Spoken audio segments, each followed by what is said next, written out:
let's talk about gases. So before we really delve into the gases, let's take a look at our three main states of matter, our solids, our liquids, and our gases, and see how they compare with each other. Okay, so our solids, everything's nice and close together, tightly packed in, everything hangs out super close.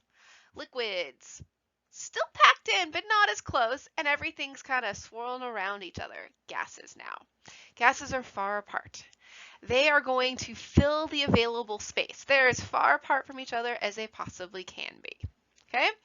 So when we look at our gases versus our liquids and our solids, when we think about the pressure, one of these inputs, if I have a solid, if I put it into a container, all it's going to do is exert a pressure where it sits in the container.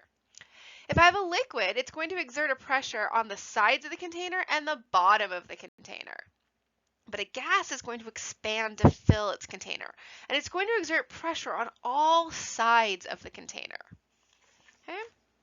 So we have some properties of gases related to this. Gases have an indefinite shape. So whatever container they're in, they're going to take on the shape of that container. They're going to expand to fill these containers uniformly, so they're going to spread out as much as they can and fill that container in.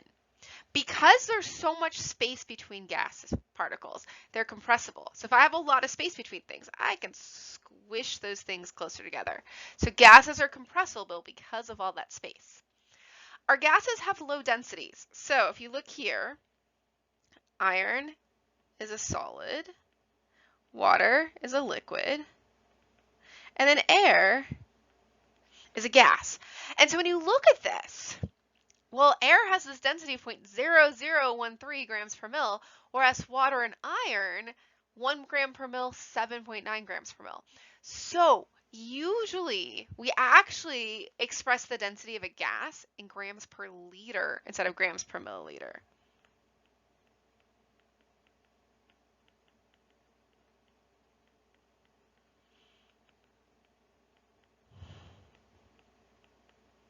Okay, because gases have really low densities. All right, and then gases diffuse uniformly to form homogeneous mixtures. This is because an ideal gas, the particles are so far apart from each other.